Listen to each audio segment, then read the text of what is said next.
Welcome, everyone, to Podbean's very own podcast, Podcasting Smarter, the podcast for podcasters by podcasters, with inspiration and advice from the wonderful world of podcasting. This is our live episode for October, hosted by Podbean's head of marketing, John Kiernan, with special guests David Perez and Sebastian Beltran of The Audience Coach, as they discuss the nightmares of audience mistakes and how to grow your audience. For those of you who may be joining us for the first time, Podcasting Smarter has live streamed episodes like this one with top podcasters and experts, and we also have recorded episodes on the Podcasting Smarter show right here on Podbean. Download the Podbean app and follow Podcasting Smarter to receive notifications in real time when we go live and to replay all of the live streams as episodes from our podcast. Podcasting Smarter is brought to you by Podbean. We're a podcast hosting and monetizing platform and home to over 500,000 podcasts. And as you're joining us for this session, you can also see we offer the ability to live stream directly from the app to your audience. For everyone listening, you can start your own live stream for free on Podbean. And now we'll hand it off to our host of this live episode, Podbean's very own head of marketing, John Kiernan. Hello and welcome. Hello, and thank you so much for the warm invitation and the warm welcome. And I will give a shout out to our head of events, Norma Jean, and our podcast specialist here, Ronnie Gosh. So I just want to give them a quick shout out before we begin to the people who are running the platform for us to speak on. And David, Sebastian, thank you so much for joining us from Audience Coach today. Thank you very much for having us, John. Absolutely. Very excited. Now, we have our topic today, which is the nightmares of audience mistakes. And this is very much in the Halloween flair. You know, it's October here. We are all very much in the Halloween spooky spirit. But we're going to be talking about both positive lights and opportunities, I think, for podcasters. So while it is definitely a Halloween-themed episode, I think we also want to highlight some positive things in the podcasting world, really great tips and tricks to discuss how you can grow your audience and discuss best tips and tricks. But before we begin, David and or Sebastian, I'd love for you to give us a little bit of insight as to what Audience Coach provides to podcasters. Okay, thanks, John. Yes, Audience Coach is a podcast about podcasting for businesses. Okay, we've seen a few podcasts that cover like a more general aspect of podcasting, but we focus particularly on how you can create podcasts for businesses and how you can build podcasts for businesses, particularly service-based businesses. We've worked with coaches and health and wellness entrepreneurs, and there is a big potential there for connecting with people and for serving people and for contributing to people. But we noticed there are a lot of voids and maybe lacks. There is a lack of knowledge in terms of how to build audiences.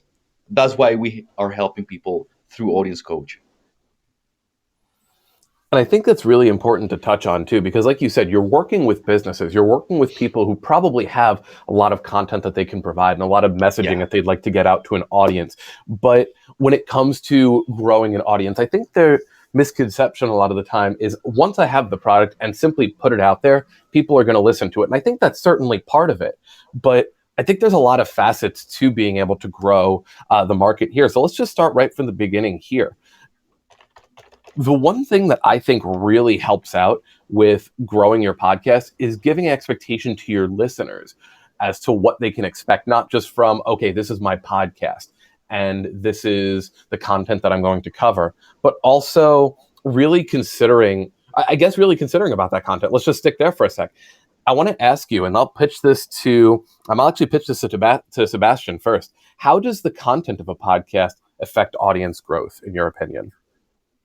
Well, we believe that content is like the first thing you need to have into account to build an audience, because the content, like, it should be relevant to them. It should be something that like resonates with them and that serves a purpose, right? We've listened to a lot of podcasts that have like very, very general topics on a content that doesn't address any problem and needs of the audience, right? And as we work with health and wellness coaches, we know that they provide really valuable services, but their contents, maybe it's way too general, so people can't resonate with it, right? So you should put a lot of attention in the content you're creating while having in mind the audience you're serving, right? Yeah, absolutely. And I think that there's a lot to be said for kind of diving in even more funneled into your specific market, right? There's so many podcasts out there which in a great way cover a general variety of topics, but really to grow a big audience and really, I guess, be an authority in the specific area, one thing that I think has always helped and one thing I know that helps me resonate with podcasts, whether it's for entertainment or as you're talking about for business podcasts, is to really target what your content is going to be about and really try to funnel in as to what part of that market you're going to really be speaking about, whether it's in a specific episode, a launch of episodes, or in the totality of your podcast. David, your thoughts? Yeah, well, I have some thoughts about like what does it mean to have a big audience? Because it happens that we over focus a little bit on the numbers and maybe we pay less attention to the impact we're creating or to the audience we are caring to. So I think more than the numbers, it's important to find a niche in an audience and serve that audience. Sometimes the audience can be rather small, but we be way more engaged than a large audience. I was speaking with a person who does something like what we do, but with video. She helps people create video content for businesses. And what she was telling me is there was a case of a person who had a huge audience on Instagram, like they was like by the millions of followers, for example. But when she tried to sell a product or service, she got no buyers at all. That's because a lot of those people following her were not her ideal audience. Like she had a lot of a huge number, but not great quality. So I think that that is important, and that is maybe one of the common mistakes podcasters make. They obsess over the number of downloads instead of focusing on the quality of the following and the quality of the people getting those downloads. It's such an important point too, because like you said, it's really, we think about this idea of growing your podcast to hundreds of thousands and millions of followers. And the thing is, while you want to have your podcast in as many eyes and ears as possible, sometimes really focusing on building that specific market around a specific topic is a way that not maybe won't reach the biggest audience, but it'll reach the most engaged audience. And there's so Mhm. many different avenues, podcasting, social media that we use, different ways that you can reach out to your audience, mailing lists, things like that. All of them are as good as the people who are engaging with the content. You can have the biggest numbers in the world, but like you said, in that scenario, if you have Yeah. a large number and they're not coming back to your content or they're not engaging with the content even that you're selling through your podcast or they're not engaging with the podcast itself, it really becomes hard to build that there too. Now, a question I'm going to pitch to Sebastian here: what are some tips that you might have on how to engage your audience? Let's think about this, right?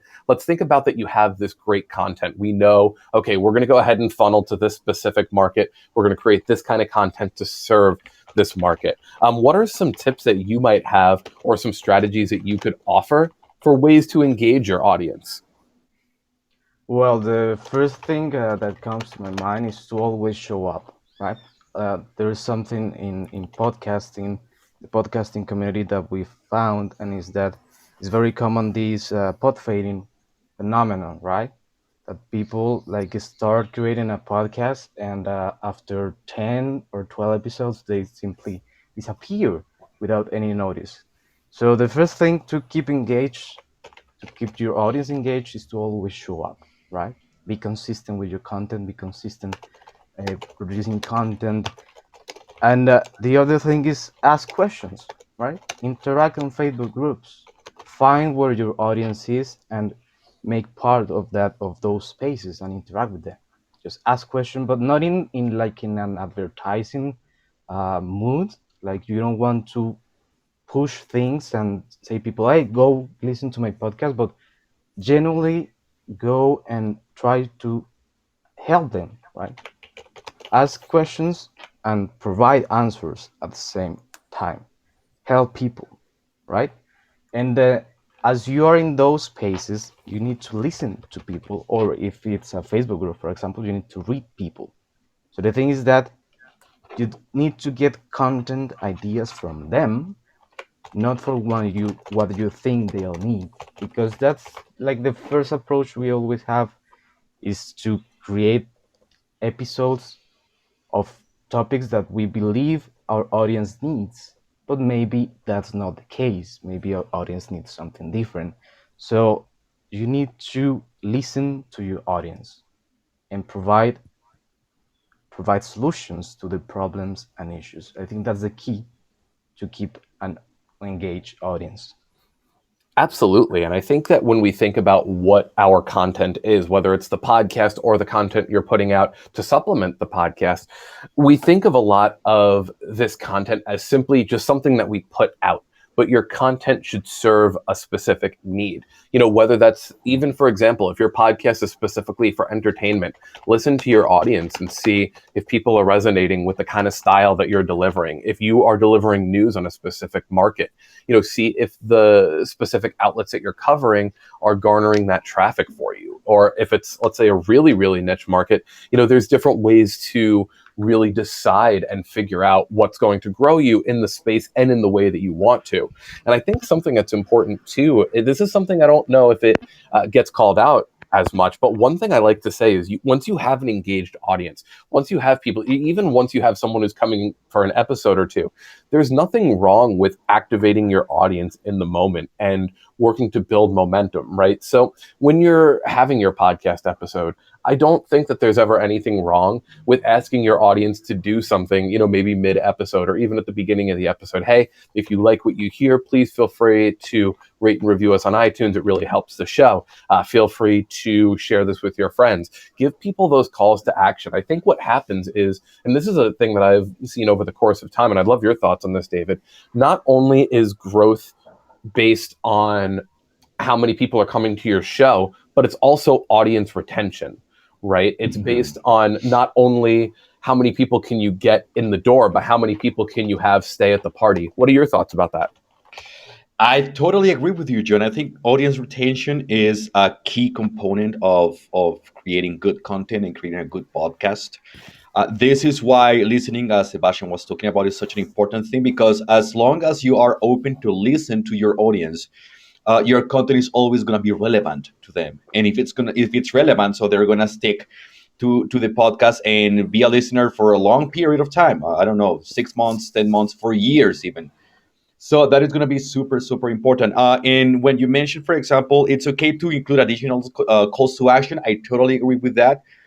It's a way to connect it with your audience better. Of course, the content is going to be always first. Content is going to be key here. Creating content that addresses their needs and wants and challenges.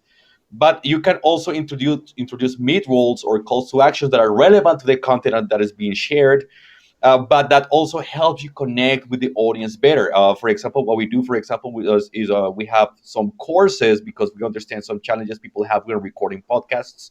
So we lead them there, and sometimes we collect their email addresses, or we reach out to them via LinkedIn or via social media, and we start conversations there. So the retention part goes a little bit beyond just creating good content as well. It also goes to the side of creating conversations and starting conversations with those listeners. It is time consuming. It is really time consuming, but it pays off. It pays off both in terms of getting to know your market better, because remember, we are speaking here about how to create a podcast for a business. So you get to know your market a lot better, and you get to network and get to meet a lot of new people, which can eventually become referrers or can eventually become clients of yours. Absolutely. And you never know who's listening to your content either. There's a lot of, whether it's for business or public also, once you start activating your audience, you can ask your audience, for example, like we were talking about, just simply spread the word about the podcast. And you may have people that become those diehard fans, right? That rule of 1,000. You can really get a dedicated audience of 1,000 people to continue to engage with and purchase your content. You can do a lot of great work with your podcast. When you have that, you never know who's activating. You may have somebody who's a great social media strategist who listens to your content. Everybody who listens to a podcast, you have somebody that has some sort of profession or some sort of side hustle or something like that. So you never know that person who, for example, you're making album art, you're trying to create these small trailers, you're trying to create audiograms. You never know that one person who you ask them to activate and share something, and they go, you know what? I believe so much in your vision. I believe so much in your content that I want to help you in this way. don't ever underestimate who's listening. You may have some really powerful people listening to your podcast. You may have some people that are listening to it for just enjoyment, but who can offer some even additional value to that also. Yes, I would like to add to that, John, is a piece of advice I got from someone is just creating content is an act of service, and you should detach in the process. You should also detach yourself from the outcome. It's very hard to control the outcome. You don't know how many people are going to listen to it. You don't know how many, what kind of listeners you're going to have. It can be like a very relevant person that can eventually generate a lot of new connections for you, for example. So focus on doing what you're doing and doing it right, and the results will come. Absolutely. And one thing to tie it around to, like the nightmares of audience mistakes, one thing I will say is when you do ask for these calls to action, or when you put these calls of action into place in your podcast, always try to do them with intention and commitment. I don't think there's anything wrong with someone at the beginning of the show, like you guys are talking about pitching. Hey, we have this great course. Come on over, check it out, and here's what you get with it. The one thing I think becomes a little bit difficult for podcasters is when you're in the middle of your show and let's say you bring up, for example, an outlet that you can listen to, and then someone just kind of skirts in there, rate and review on iTunes. Like they kind of make it one of those things where it's like they didn't want to say it, but they felt like they had to, and it becomes kind of this like little bit of an awkward thing. I think it's better when you're able to position these things with intention, because listen, your audience will understand what you're trying to do. If they don't want to listen to the thing that you're pitching, they might skip ahead. But if you're creating great content, they're not going to skip ahead. If you're creating great content, then they're going to understand, oh, okay, you have this other content that you're putting out also. Let's check it out. Or they're going to understand that it's your means to an end also. But that's one of the things that I hear in a lot of podcasts. And I think that if you're coming in and you're very nervous about positioning what else you're offering, or you're nervous about asking people to do things for your podcast and activating your audience, then it just makes it seem like it makes it seem a little bit less professional. And I think that, especially with you guys dealing with business clients, I think if the more you can do things with intention, the more recidivism you're going to get from people coming back to help you out even more. Yeah, Yes, and I absolutely. think Now, one thing I also... Oh, sorry, go ahead. yeah, that I was going to say that it's common to like be afraid of putting yourself in the content as well. Like if you are creating a podcast for a business, of course your podcast should work as a way to build an audience, to build trust and authority in yourself. In the case of health and wellness, business owners, they're mostly are like uh, advertising in some kind of way their personal brand, but they are kind of afraid of showing those services, right? And also, like it happened with us at the beginning with Audience Coach when we start building our courses.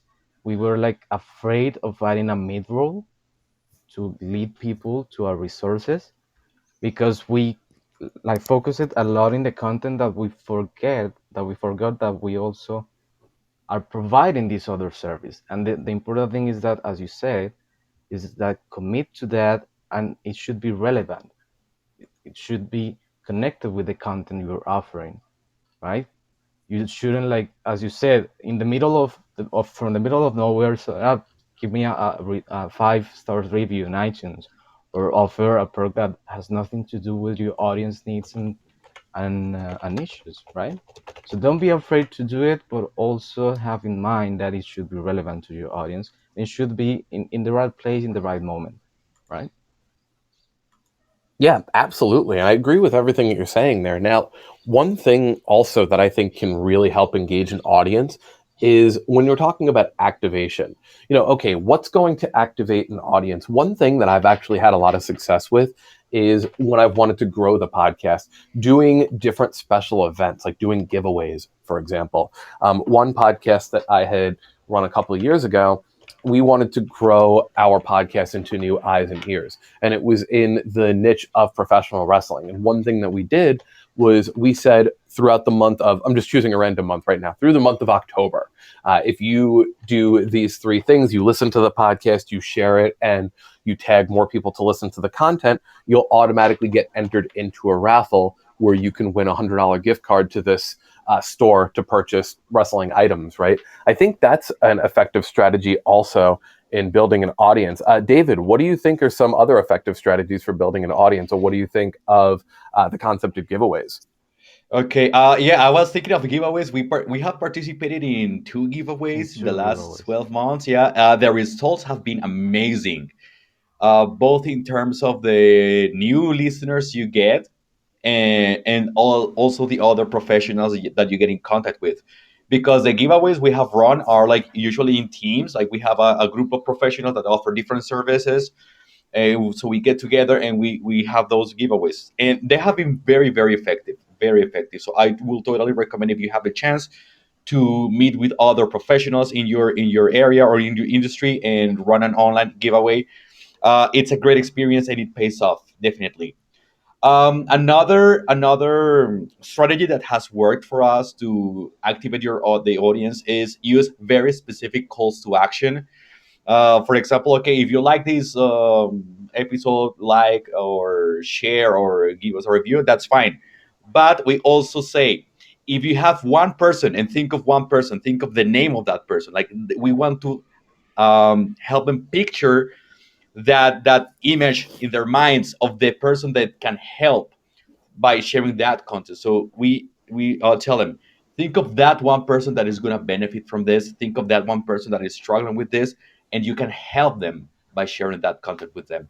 That has also worked very well. Networking is also very effective. As I mentioned, for example, in the giveaway, even though we were doing a project together, some of these people became listeners because they work in the same industry but in different areas. Their areas of expertise are different, and they benefit from our content. That has worked very well. And finally, being guests on other shows. It's been a very great experience. A great experience. Sorry. Um, and you get to attract listeners from other platforms, from other shows, into your own. And the good thing is that they come to you because they already know your value. They already know what you have to offer works for them. Plus, you have like that additional social proof and authority building that you get from being a guest on a podcast they already trust. So that's been very effective. Absolutely. There's something to be said about being asked to come on someone else's podcast, perceptually to an audience, right? For us behind the scenes, it may be that like you said, you're networking, you're reaching out to other people and saying, hey, I'd love to be a guest on your podcast. And then all of a sudden you have this giant network of podcasters who serve not just a niche market, but now you're serving the niche market for this broader scale, which is really cool. You're becoming the authority on, in this giant market, this specific topic. I think that can't be understated. To the public, it's like, oh, this person's coming in and delivering their expertise in this grand scale of this other podcast, and vice versa. I think it's a great strategy too. Now let's tie this in a little bit with the nightmare of audience mistakes here. Let's talk about some things that maybe aren't the best, or things you shouldn't do to grow your audience. And I'm going to pitch this to Sebastian here. Do you have any sorts of examples of what you might have seen others do that, you've kind of looked back and said, oh, maybe that wasn't the best decision, or you could have done that a little bit better? Talk to us a little bit about some things that you might not tell people to do or tell people to avoid in growing their audience. Okay, sure. So we have some example. Well, not examples. We are not going to mention any name. Right, we don't have to. Yeah, we don't have to. But the thing is that something like the first thing that comes to my mind is bad episode titles. Like Oh yeah. we sometimes forget that titles, like the first thing that people see, and a lot of podcasts out there have like episode 10 and then the name of the guest, and we are With like, no okay, context. We know with no no context, description. and who Yeah. is this person, what's the value that they are offering.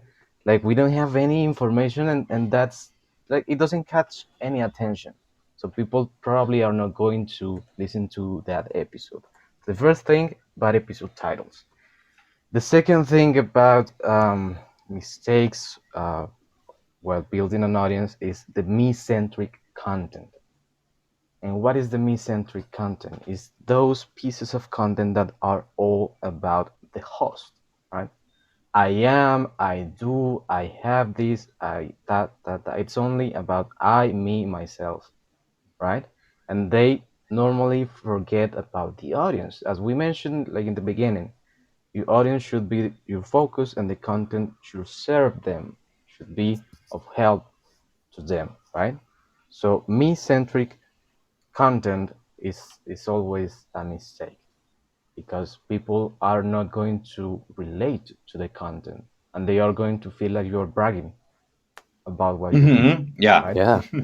And the thing is that Yeah. you shouldn't, like you shouldn't like there's an expression, correct me if I'm wrong, show don't say, something like that. Yes. Yep. Show don't tell. Yep. Show don't tell, right? That's it. So the thing is that you, of course, you want to build that authority and that people trust you, but you are not going to do that saying you're the best. You need to prove you're the best. You need to prove that you know what you're talking about, and that you are offering value to people, right? So avoid me-centric content. Also, attacking other people to create attention, and Oh that's boy. something Yeah. that, I mean, like in podcasting is not that common, but for example, if you watch YouTube and like these quote unquote influencers in YouTube, like they seize that attacking other people and creating like this polemic, Creating beef uh and conflict. Yeah. yes, yeah, Yep. conflict. And I mean, that's not fine. I mean, in our perspective, content should serve a purpose, right? You should create something that helps people, and creating conflict is not helping anyone. It's only helping your numbers and maybe your wallet, but it's not that good, right? we Yeah. we want to build an audience, not just people that like conflict. And that's also something about that too. Those kind of, we'll call them like conflict points, right? Those often are very temporary too, because, Hmm. how long can you keep conflict going, right? Number one, it's not Hmm. productive. Number two, it's not healthy. And number three, how much does it ever add to your content? If, like you Hmm. said, if you think of your podcast as something that's offering a solution or offering benefit or offering value, how much does that kind of conflict with somebody else really offer anything to an audience? I completely agree with you. And, it's one of these things where we see it on different platforms. But again, we see how quickly it elevates, and then we see how quickly it usually burns out. I think the most successful podcasters, even if they have, other people that might have said other things about them on other shows, or have even, disagreed with different things. I think it's different. You can come on a show and disagree with someone's point of view, even go ahead and Hmm. invite them on your show and have a conversation about it. But like you said, making it the focal point of your show just creates this unfortunate air of, oh, okay, this is the kind of show this is what we're listening to, and it's Hmm. not, it doesn't really add to the overall growth. It just adds to Hmm. this kind of negativity, which is something that negativity doesn't really breed that kind of growth either. We'll come back to that in a sec too. I do want to touch on the title section, because I think that you really hit the nail on the head with that too. Titles can be so multi-purpose, right? And a lot of people see the titles and exactly episode 10, and then maybe there's something after it, or it's just like something about the podcast, which is cool. But titles are so multi-valued, right? They add SEO. So when you're searching up a specific Hmm. topic in a directory, okay, is my podcast going to show up? There's a litany of different ways to dive into how to optimize that. It adds context to the show, like you were saying, Sebastian, right? Okay, yeah, what's this episode actually about? And then they have to be attention grabbers too. It has to serve three completely different points. How are you going to get people who don't know what you're about to come in and access that content? How are you going to deliver on the context in just, let's say, less than 280 characters, oftentimes like 100 characters, right? And then how can you optimize that to make sure that it's one of the top search results when people search that content on the different directories? So I think that those titles are extremely multi-purpose and need to be given a little bit more attention for people that are looking to grow their podcast a little bit more. David, what are some of your thoughts on the titles? Yeah. We have we sometimes struggle with our clients when it Mm. comes to titles, because it's very common that you see stuff like episode 11, John Smith. That's everything the title says. Like, you don't know what the content is going to be about, what the message is going to be, what problem is going to help solving. So it's going to be very hard for a person who is a first time listener to go through the content and connect with the content. It's going to be very hard. Usually people who go to a podcast for the first time, if they like the content, they're going to batch consume everything. But if your titles are not appealing, it's very unlikely that they're going to stick to the show. It's very, very, very unlikely. We always insist that your titles should be descriptive, not super long, not very short. I think somewhere around like 18 words. Sorry, not 10 to Oh, 12 words should be yeah, enough. 10 to 13. But they should contain the information on what you're talking about and what problem it's helping to fix. Yeah, absolutely. And when you consider that there's so much content and there's so much value that you're trying to add to a market that might already have so much content, even in these niche markets that we're talking about, being able to create an engaging title and a title that really gets down to, okay, this is what this episode is about. Again, it really is something it's kind of an art form if you think about it, coming up with like the Yeah. perfect title, right? Mhm. And like you said, I like the fact that you said that you're going to keep it about to 13 words, or so. I think you said 13. It was either 13 or 18. But the fact that you're keeping it to such a concise number makes it really easy for you to go, okay, we're not going to create this long title that doesn't even show up in Mhm. these search results, Mm-hmm. but we're going to Yep. create something that's concise, quick, to the point, and makes people understand, okay, when I click on this, this is what I'm expecting. And don't get me Mhm. wrong, there are absolutely podcasts out there that, like you're saying, do the number and then maybe the name of the interviewee. But I think those are even, podcasts that have millions and millions and millions of listeners, where it becomes less about the content Yeah. and it becomes more about, okay, Mm-hmm. this person is talking to this person. Like, that person is the brand. It's not the brand trying to deliver content. It's a little bit of a different strategy. But once you have that giant number, the person, the podcaster, becomes the product more so than the podcast itself. So I think what you're saying is value for podcasters of all shapes and sizes, but especially people who are looking to grow their audience for sure. Mm-hmm. Mm-hmm. Yeah. We speak about like these Joe Rogan type of podcasts that are interviewing celebrities, for example. Like, Yeah. they are a brand in themselves, Right. and they already have a pre-existing audience. So like, you already know who the person is, and that's going to attract a lot of people. But when you are a small or medium-sized show, you do need to pay attention to what your or how your title is structured, so you can bring more value and more attention from your audience. Absolutely. Now, I'm going to pitch this to Sebastian next here. But the question that I have is really diving into what does a successful audience look like? We often use this term within Podbean when we speak to people about growing their podcast, of thinking of what we call an audience avatar, right? And this is a term that Ronnie has been coining over the last couple of years here. But it's really considering what your ideal listener looks like, right? It could be physical, but really thinking about like what their interests are, right? But thinking more about, okay, when I have a podcast listener, who is my target audience? What is this person into? What are their interests? Where might they, be more active? What outlets might they not use? Sebastian, what does having a successful audience entail to you? Okay, so the first thing is that we need to like establish a difference between like listeners and audience, because listeners are just people that like listen to 1 or 2 episodes of your show and then they never came back, right? Like they found something useful, but they never came back. They never connected with your content. While an audience is a group of people that connect for a longer period of time with your content and then benefit the most from it, right? So, how do you build a successful audience? Well, it takes a lot of time, research, and experimentation, right? First thing is the research. You need to understand who is your ideal audience persona, right? You need to give it a name, you need to give it an age, you need to give it like hobbies, like think about a person, a real person, a physical person that fits those ideas you have. Humanize it, right? And you need to write it down. You need to take the time and write it down, like Yeah. creating a profile, right? The name, the hobbies, where they live, what do they like, what do they do, what is their job. Like create this profile. And the thing is that it is dynamic as well, right? It will Hmm. change because people change, and your audience will change as well.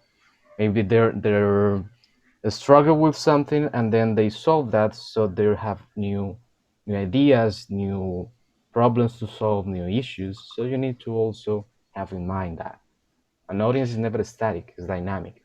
Hmm. Yeah, and I will also add to that, Sebastian, is that um, a good audience is the one who is looking to create community or to participate in a community. So people just come and go, they take what they want or they get what they need and they'll leave.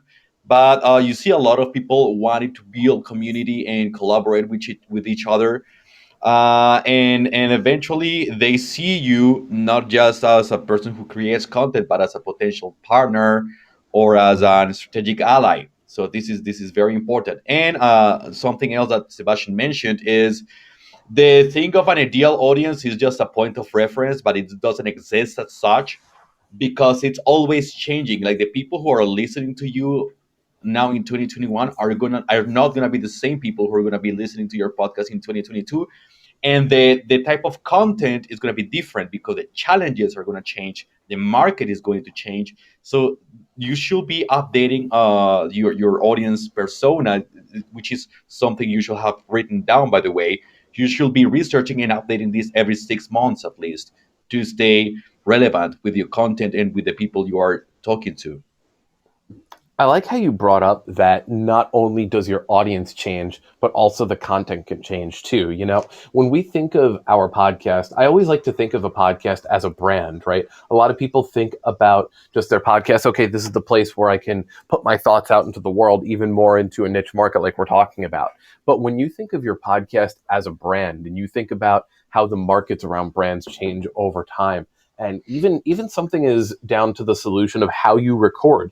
You know, years ago we didn't have this outlet of podcasting. We had different mediums in which we communicated with people, and those mediums still exist. But having an outlet like podcasting, okay, great. Now that people have more access to information and more technology is out there for people to access said content, what does that look like now? I think that people who are really successful with building their brand embrace some of the different changes in the market, embrace different ways that their audience engages with content, embraces new audiences, and embraces new ways that their podcast can grow. And you might have a podcast that's been around for only a couple of months. You may have a podcast that's been around for a couple of years. But I think some people have done that kind of instinctively too, right? Because if you're in such a niche market, sometimes you can only cover so much in that market before you start to branch out a little bit differently. Maybe not even just with the specific niche, but the way that you deliver it, right? So maybe you decide, hey, I want to start a podcast and I just want to deliver my piece on this topic. Okay, maybe once you've done a year's worth of episodes, you've really, at least to you, have run out of the things to talk about from what you have. That's when you start bringing in guests. Okay, great. Then Hmm. you, all of a sudden, when you're speaking to your guests, oh, I got this really helpful piece of information. Oh, they changed my perspective on this. Okay, now I'm going to go ahead and revisit one of these older episodes. All of a sudden, you have years worth of content. And just by design of the way that you're delivering content, you had to change into now interviewing people. And now your previous content changes, but you're able to see this growth over time. And your audience has probably grown because you brought more people into that fold also. Yes, absolutely. That's why I mentioned listening is probably the most important aspect of creating a podcast show.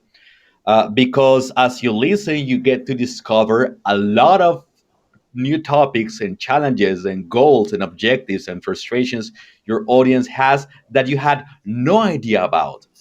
And this is gold because if you initially had like 20 ideas for episodes, after you get to listen and you get to discover all these new things, you can easily have additional 30, 40 ideas for new episodes, and you have subtopics that can derive from that and become new episodes as well.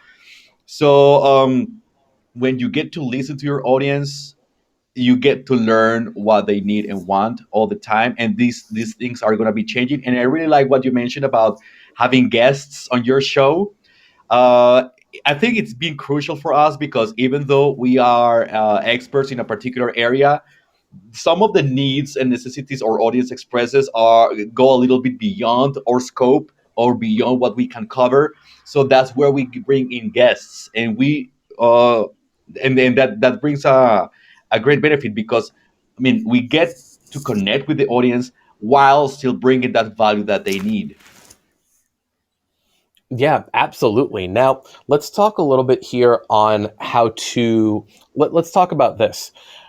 What and how does the audience factor into most elements of podcasting? We've talked about a couple of different ways, but I want to bring up something here too, because we've talked a little bit about it, and I want us to, we're going to be talking for a couple more minutes here, but I want us to give an idea for each of you, Sebastian, and for David here. I want us to each give one tip for activating your audience to help you grow your podcast. Like, let's say people are listening to this and they say, okay, this is all great, this is all fine, this is all good, but I want you to activate the audience of Podcasting Smarter, give them one idea that they can take in order to develop their audience today, something that they could try today on their next podcast recording.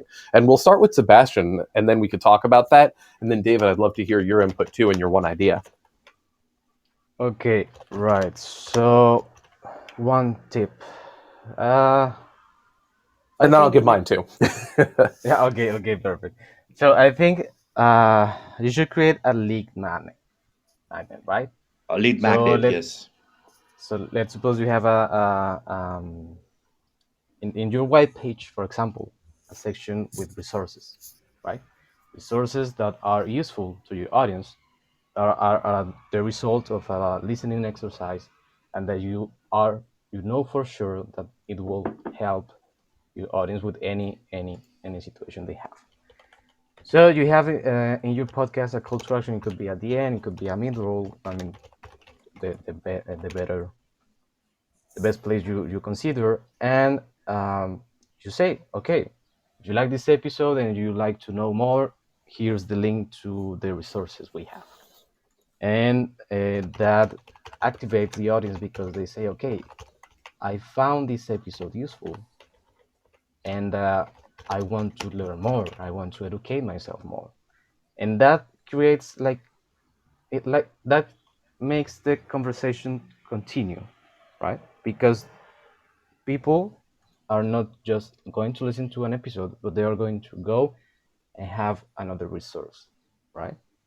So they extend the episode, and then you start creating a conversation with your audience. And that's the key. You need to build relationships with your audience. You need to extend this conversation and connect with them. You don't want them to only listen to an episode, or to keep talking with you, and to keep this relationship that is important, and that is the basis of any audience building strategy. Yeah, I agree with what Sebastian says. I think sometimes podcasting tends to be a little bit one directional because of the format it operates on. Just people listening to the content. So it's important to have a channel through which you can bring people in and establish additional or complementary ways of communication, such as email, or I don't know, through a webinar, or through some other way in which you can have that one-on-one interaction. I think that's very, very, very important. Other ways you can activate your audience are, for example, doing those one-on-one conversations. If you have a lead magnet, or if you have multiple lead magnets, you're going to notice. If you have, for example, 3 lead magnets, you're going to notice some people have subscribed to your email list, for example, through those 3 different email lead magnets. That means they have a strong need for all the content you're offering. So you can send them an email and start a one-on-one conversation. And finally, another idea that we don't use it, but we have seen some people use, is create this kind of Q&A episodes in which the listeners can record their own questions and send them to the host. So that voice, the voice of the listener, can become part of the recording as well. And that generates a lot of traction. We've seen very good results with that as well. I like both of those, and I think both of your solutions here. And I think that really thinking about using those magnets to tell people and help activate people where to go, bringing them in for those one-on-one conversations, it really gets down from making it an audience of many to a lot of people creating an audience of one. Because with podcasting, it is an experience that while you might have hundreds and thousands and millions of listeners, it is still an intimate experience when you're listening to a podcast. You're usually listening to, unless it's a live stream like this one, you're usually listening to somebody deliver their message, deliver their point of view, and then you're going, yeah, I agree, or no, I disagree, or that's helpful. I'm going to take this piece of content and do X thing, right? So I think it's really great to think about it from that point where you're even taking that audience even further and going, okay, let's go ahead and really immerse them and engage with them on a one-on-one place. I'm gonna cheat. I'm gonna give two different things, and I'm such a big believer on using social media to grow. I think that because there's so much content out there, we often think, well, it's just social media. What can you do? But I think if you're really smart about social media, you can really grow a lot, especially with the markets that are out there now. And I'm going to share two tips, and two are actually from this gentleman in the music industry. Is a music industry professional named Rick Barker. He's one of the people that apparently discovered Taylor Swift, and he gives a lot of great tips to everybody. So if you haven't checked him out, check him out too. Two things that I love that he said, and this is really getting to activate a social media presence, a social media audience, right? Okay, you're going on and you're promoting your podcast on all your different social medias. Okay, you're posting to Facebook, you're posting to Instagram, you're posting on the directories. It's great. One thing that you can do from Spotify specifically is if you go to your episode in Spotify and you tap the three dots next to your episode on mobile, it'll give you the option to share it to different social media channels. Specifically, you can use it to share directly to Instagram stories. And what you can do is when you post a story, it's really cool because then there's a button up at the top that'll say play on Spotify. So if you go ahead and you choose right from Spotify to have it play in Spotify, then just on your story, which already has a lot of people activated, but also because stories are one of those things that's being promoted by Instagram so hard now, you can already drive traffic to something that shows up right at the top of somebody's feed. They can click on it. They can see the image for your episode. They can see where it is.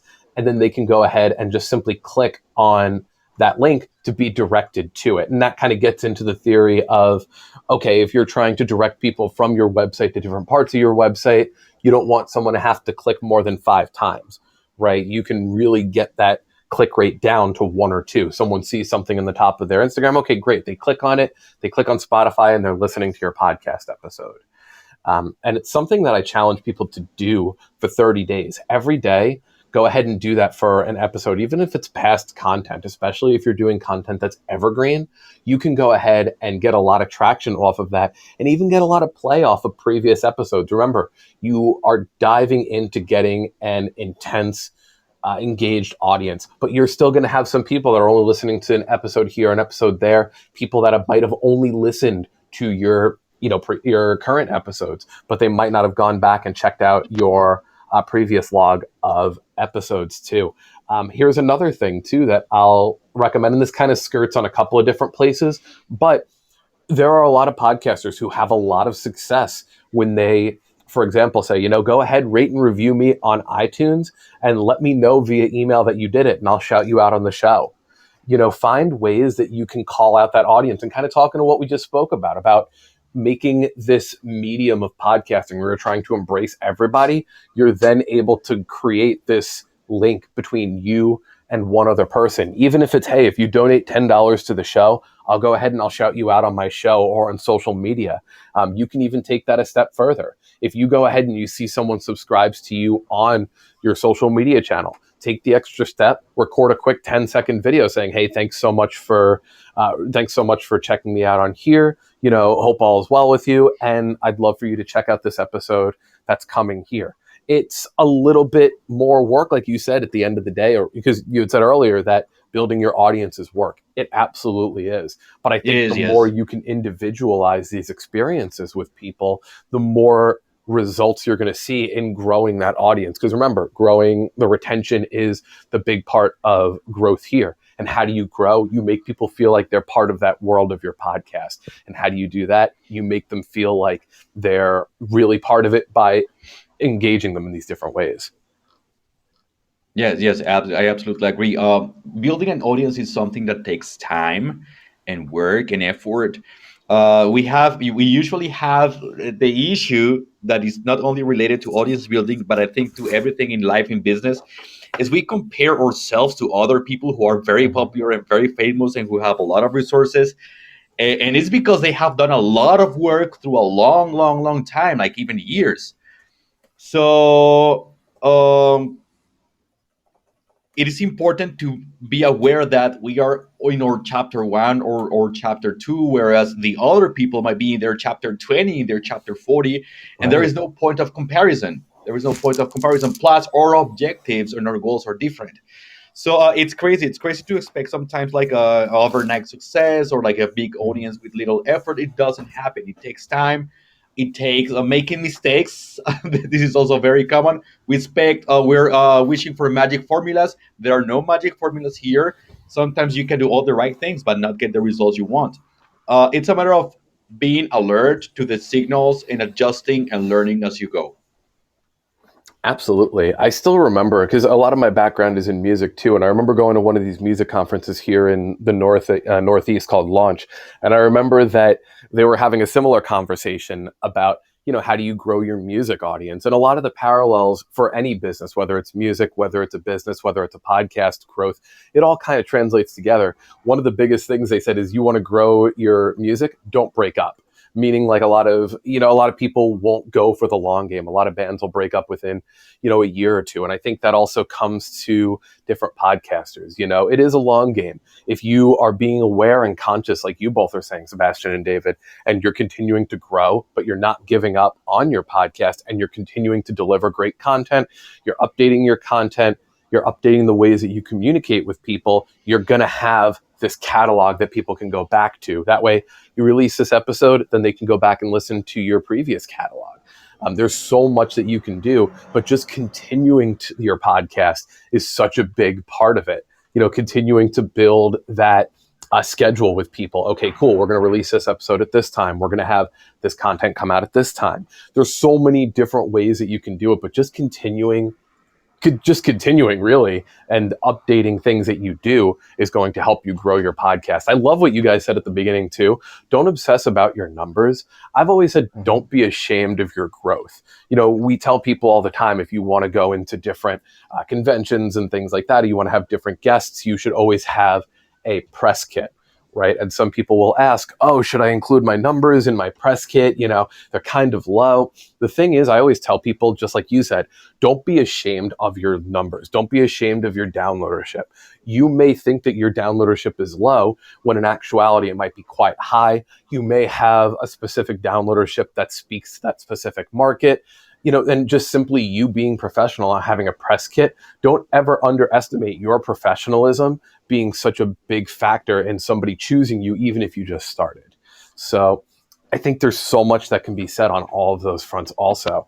I think we are going to bring our first Podcasting Smarter live stream session here to a close, and I'm going to invite Norma Jean back on here. But I want to thank David and Sebastian once again from Audience Coach for joining us today for the Nightmares episode. I think we have a lot of great tips and tricks that people can use to grow their podcast. And, I can't thank you enough for making the time to join us today. Oh, we're Yeah, really thank you glad for to be inviting us. here. Yeah, we're really happy to be working with you and participating and bringing value to Podbean's audience and Podbean's podcasters. Absolutely. And the one thing I'll have you guys do before we end here, please pitch yourselves, let the audience know where they can find you. All right. If you want to learn more about how to podcasts for businesses, you can find us at audiencecoach.com. And we have some resources there at audiencecoach.com/resources. We have free and paid resources. And you can find us everywhere where you listen to podcasts on the Podbean app, on iTunes, on Spotify, on Stitcher, Google Podcasts, etc. You go there, you find Audience Coach Podcast and follow us there. Awesome. Perfect. You guys, thank you so much for joining us again. Norma Jean, please come on back in. All right. Well, thank you everyone for joining us for the Podcasting Smarter live episode for October, hosted by Podbean's head of marketing, John Kiernan, with special guests David Perez and Sebastian Beltran of The Audience Coach on the nightmares of audience mistakes and how to grow your audience. For those of you who may be joining us for the first time, Podcasting Smarter has live streamed episodes like this one with top podcasters and experts, along with recorded episodes on the Podcasting Smarter podcast here on Podbean. If you joined late or want to have another listen to these amazing podcasters and experts, you can replay this episode on the Podcasting Smarter podcast right here. Podcasting Smarter is brought to you by Podbean. We're a podcast hosting and monetizing platform and home to over 500,000 podcasts. And as you're joining us for this live episode, you can see we also offer the ability to live stream directly from the app to your audience. For everyone listening, you can also start your own live stream for free on Podbean. Thank you for joining us, and we'll see you next month on our Podcasting Smarter live episode as John speaks to Linz Florin of Growth Network Podcasts. Thank you, everyone.